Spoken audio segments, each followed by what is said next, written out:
the little bit that I have come to learn about myself through the one called Jesus the Christ. Right. Is that still possible? Oh, it's very possible. You know, as a man thinketh, so is he. So, and as the thoughts develop, and so will he. That's what develops the man. When you operating, like you said, what's that saying? When I was a child, I did childish things. When I became a man, I put away childish things. All right. Well, the thing about really becoming a man is the understanding of what is.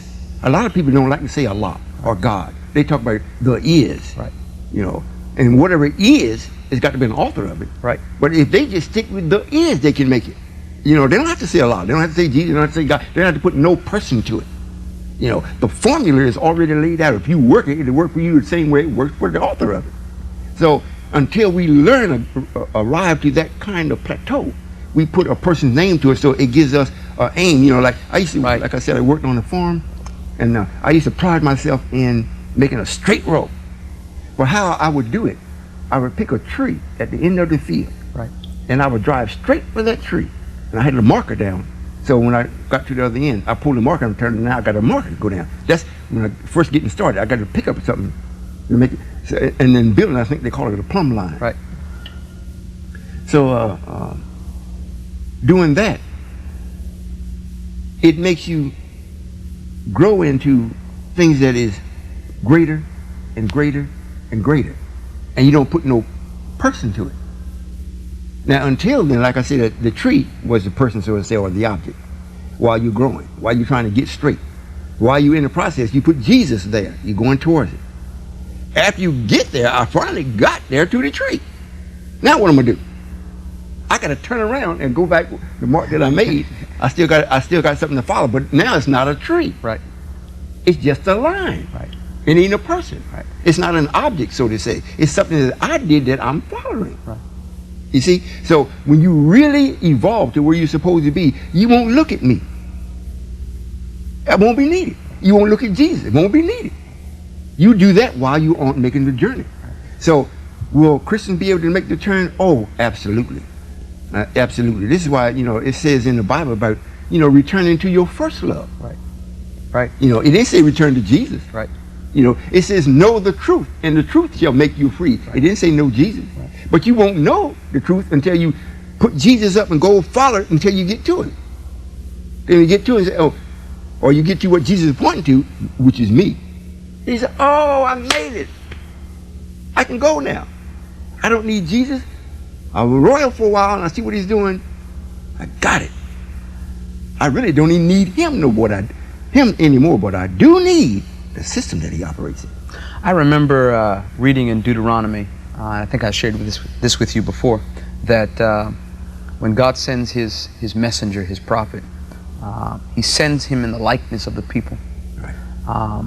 And I believe it's for that particular that particular reason, because we need something toward which we strive. And even in this day, I mean, looking back on my generation, I recognize that we need something toward which we can strive. Something that we have not found articulated and or demonstrated even within the church, the vehicle of the church. And I take that as a critique, and I take that as a charge to my own ministry too. Right. But I celebrate that you lift that up for us today. Yes, sir. Well, you know, I'm glad that you made that statement. The reason why I appear the way I appear, because when you see me, immediately you see something wrong. That's to let you know what I see, right, when I see you. Right. You understand what I'm saying?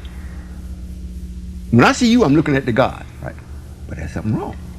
When you see me, I say, well, I am God, but you see something wrong. If you understand. Right. So it's like, I don't frighten you. I don't make you go in pretending, oh man, this is God. I see the halo around him. And now you're all tight, and I got to do everything right when you don't know what right is. Right. So I make you very comfortable being in my presence. Right.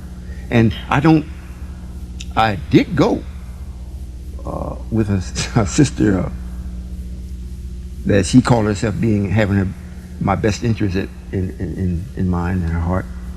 And she knew the people that actually made the teeth. You know, you go to the dentist, they got to send away the molds and all that kind of stuff to the people that make it. So she carried me to the place. They made me a set of dentures. And I wore them for a while and just didn't sit. Not that they were uncomfortable in my mouth, It was something in my thinking that just, like you get a organ transplant and they got to give you all these different steroids and things to make the body accept it. Right. I just couldn't accept them teeth because it wasn't me.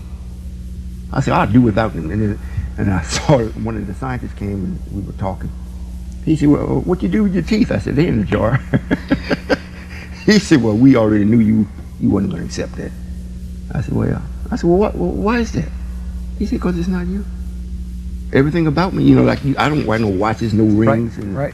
Earrings. None of that do I wear because it's not me. I'm decently dressed because that's the way it's dressing, like you say, in how our people dress this. Right.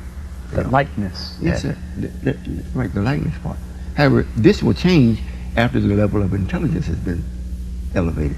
However, our people must demonstrate the fear of me, the way it should be feared. So since they don't, I look like them, they think, well, he ain't nobody. Unless they come to a meeting or in a setting such as this, I look so normal and so average. People say, well, hey, if he's all that, how come you don't get some dentures? And I have a lot of people tell me, man, why don't you fix your grill? They don't know who they're talking to. Right. They don't know why I'm not doing it. Right. But I'm going to grow my teeth back. Show my own self that I really am God. All right. So, that's what's happening with that.